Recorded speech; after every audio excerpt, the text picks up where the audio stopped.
And that's the reason why I understand absolutely the devotion of the president now to do everything to stop the war, because that would be not that deep without the previous government pressure from here. So the reason why I'm here to be as much as helpful I can to contribute to the peace efforts of the president, because that was an enormous mistake what we have done, the Western world several years ago, and we have to stop it, and it's common responsibility. Biden actually pushed for that war to happen. Okay, if you can believe it. Nobody can believe it, but it's one of those things. And now look what happened. Look what's happened to Ukraine. It's a much smaller country. A lot of people are dead. You take a look at it's a whole different world over there. And Russia has not been helped very much by that war either. They lost a tremendous number of soldiers and people. And, look, that war should have been a 1 week war. I don't know why it's taken. This is 4 years.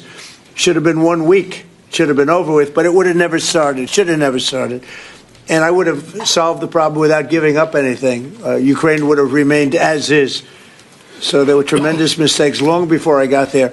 I inherited that mess, and we're getting it solved, along with the 8 wars that we've already ended. Mr. President, what is America's interest cultivating better relations with the EU leader or not? I think I can do both. There's no reason why I can't. I get along well with the European nations. He is still a member of the European Union, so it's easy. Yeah, and by the way, he's a member in good standing, I guess, although they penalize him every once in a while. But he's a member in good standing with the European Union, so he's a member. He's a part of it. But I get along great with him, and I get along very well with them. I agree with him on immigration much more than I agree with them, but I agree with a lot of the things in Europe he also agrees with. But he had a difference, I would say, primarily on immigration more than anything else. And I happen to think he was right, because their whole fabric has changed. You go to some of the countries, they're unrecognizable now because of what they've done. And Hungary is very recognizable. Yes, ma'am. Mr. President. Yes, Mr. President. Will there be a peaceful meeting in Budapest still this year? What do you think? You mean a meeting with President Putin? Yes. You mean in Hungary? Well, I'd like to keep it in Hungary, in Budapest. That meeting, it turned out I didn't want to do that meeting because I didn't think anything was going to be happening of significance. But if we have it, I'd like to do it in Budapest. Yeah, it'd be good. Mr. President, you said many times to support Viktor Orban. Why is it important to win the next election, for example, for the United States, Hungary, and also Europe? Why is it important? Well, I don't know his opponent. I don't know if he has an opponent yet. At some point he will, I guess. We always have opponents, always. Right? Not much of an opponent. But I'll be supportive of him. He's done a fantastic job. We've had a great relationship. The United States, look, we had a country that had no leader. It had an auto pen, illegal auto pen, totally illegal. And that's coming out stronger and stronger. But we had no leader in the United States.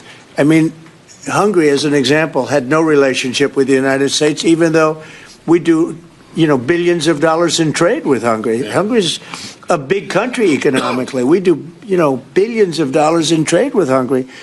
Why would they give that up? And they gave up so much else. Look, they gave up everything. This country was poorly run. I think if I didn't win the election, we might not have a country, if you want to know the truth, not a recognizable country. But our relationship was immediately good as soon as I won the election, because Victor's one of the people that's highly respected, and we had a great relationship with Hungary. We do again. That was an easy one. Yeah. Do you and Prime Minister Orban agree on ways to put pressure on President Putin to come to the negotiating table to end the war in Ukraine? I think we agree that the war is going to end. Sometimes people have to fight it out a little bit longer, but I think we agree that the war is going to end in the not-too-distant future. Do you want to talk about that, Victor? I have some ideas, and I will present it to the president, how to stop it. Mr. Prime Minister, Mr. President, since you brought up the Walmart Thanksgiving meal, and it is cheaper, but it also contains less, as affordability. Well, I haven't heard that. You're telling me. Who are you with? Who are you with? I'm with NBC News, sir. Fake news. NBC. You're fake news. What a NBC's gone down the tubes along with most of the rest of them. If I ask, why do you think there's such a disconnect between the economy that you're describing day to day and the way many Americans say feeling and they're concerned about? Well, they feel better about our country right now, other than the shutdown, obviously, which is caused by the Democrats, could be ended by the Democrats in 2 minutes. They feel much better. We have more jobs. We just set a record on jobs. You do know that. We have more investment in our country than any country in history. We're over $18 trillion as of this moment, and we're going to be maybe at 20 or 21 trillion by the time I finish up my first year. And there's been no country, China, no country in the world that's done anywhere even close to that number. Your friend Biden, as an example, in 4 years was less than $1 trillion. We'll be at 21 trillion in 1 year. So there's no country that was even close to that, and our country was a laughing stock all over the world. We have more jobs, we have more potential than any other country, and frankly, we're the hottest country right now. Victor said to me before, we're the hottest country anywhere in the world. Think of it.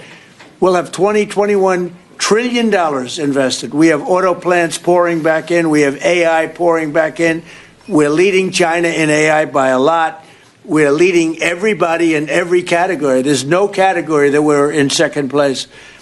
So I just heard this yesterday that Walmart said that the Thanksgiving was 25% more expensive under Biden. That's a big, to me, that's a big number, because Walmart's respected.